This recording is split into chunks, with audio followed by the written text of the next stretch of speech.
Hey everyone. Welcome to Fantastic Vision.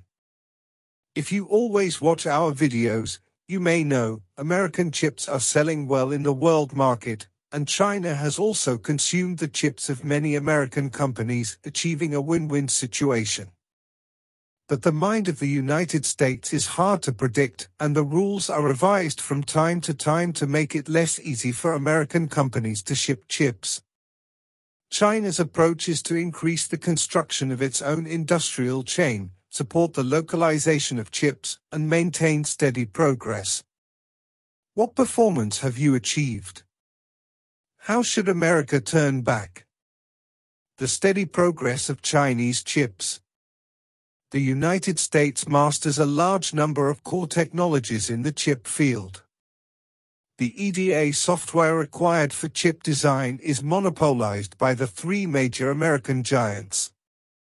The hardware semiconductor equipment required for chip manufacturing is also used by Applied Materials, and KLA Corporation occupies a major market share. It can be said that the United States has influence in the chip industry throughout the global industrial chain. It's just that the current status of chip manufacturing in the United States is also difficult to describe. The United States has lost a lot of chip manufacturing capacity and has become dependent on Asian factories to manufacture chips. World-class American chip design companies such as Qualcomm, AMD, Apple, Nvidia, etc. need to find TSMC and Samsung to cooperate, and the designed high-end chips such as 7 nanometers and 5 nanometers cannot be produced in the United States. Intel is the #1 chip maker in the US and is powerless when it comes to high-end chip manufacturing. The United States wants to change this situation, so it invited TSMC to build a factory in the United States and also provided huge subsidies to attract Intel, and Micron Technology participated in the investment. It would be okay to focus on the development of the domestic chip industry in this way, but the US hindering the development of competitors will break the trend of chip globalization. It is not good for the US to obtain global resources and for the normal development of its competitors. It can be said to be harmful to others.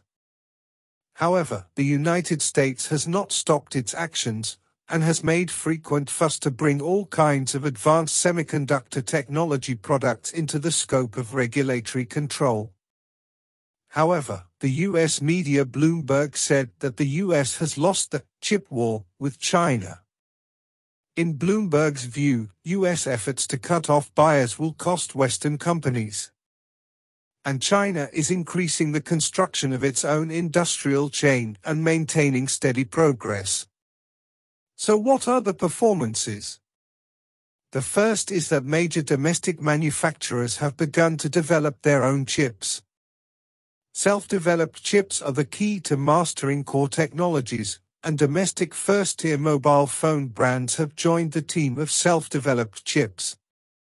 Xiaomi brought the Surging series, Vivo self-developed V1 image chip, and Vivo also announced the next-generation self-developed chip, using a new AI ISP architecture.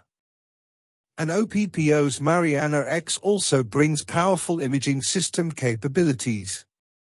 When it comes to self-developed chips, Huawei HiSilicon has not stopped. This is only the progress of self-developed chips in the mobile phone industry, and Gree Group in the field of household appliances continues to make efforts in chip manufacturing, and has mastered a large number of chip patent technologies. Secondly, Chinese semiconductor companies are developing rapidly. Among the 20 fastest-growing semiconductor companies in the world, 19 are from mainland China, which shows that the potential of Chinese semiconductor companies is very large. In addition, according to statistics, among the top 100 semiconductor companies in the world by market value, 42 are from mainland China, ranking first in the world. The United States ranked second with 28 companies, while Taiwan Province and Japan ranked third and fourth with 10 and 7 companies respectively. These data illustrate one point that Chinese semiconductor companies are developing rapidly and are improving the competitiveness of the industry. How should America turn back? There are many world-class semiconductor giants in the United States, but due to sales problems, the company's revenue has fallen a lot. For example, the U.S. hard disk company Seagate announced its first quarter financial report for fiscal year 2023 on October 27. The data showed that Seagate's net profit in the quarter was $29 million, about 200 million yuan, down 94% from last year's $526 million. Seagate's hard drives are also unable to be shipped to specific customers. The world's largest hard drive manufacturer only handed over a net profit of 200 million yuan. What is the reason? If Seagate can sell hard drive products unimpeded, will it hand over such financial report data? Maybe not, but in reality, the poor financial report made Seagate plan to lay off 8% of its workforce globally, affecting about 3,000 employees. Also caught in the layoff storm is Intel.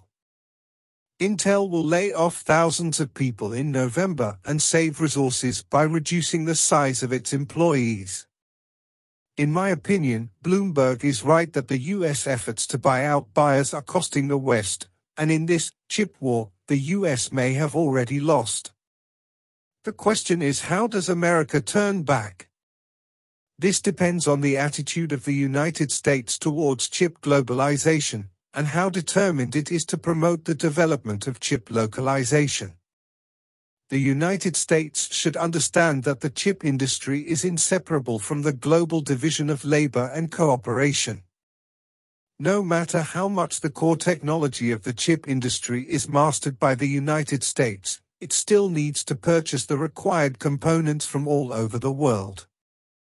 For example, the lithography machine of ASML in the Netherlands, the high-end photoresist of Yinghua in Tokyo, Japan, and even the etching machine of China Micro Corporation, etc., are the keys to forming a complete chip manufacturing industry chain. The road is the US itself, and we don't know which direction it will go. We can only hope that the US will turn around as soon as possible and let the chip industry return to the trend of globalization. Manufacturing chips is very complicated. With globalization becoming a trend, division of labor and cooperation is still the solution. Of course, the idea of countries making their own chips is also very clear.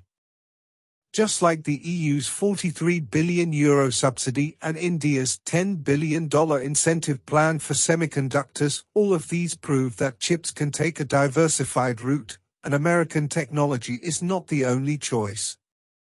What do you think about this? Feel free to share in the comments below.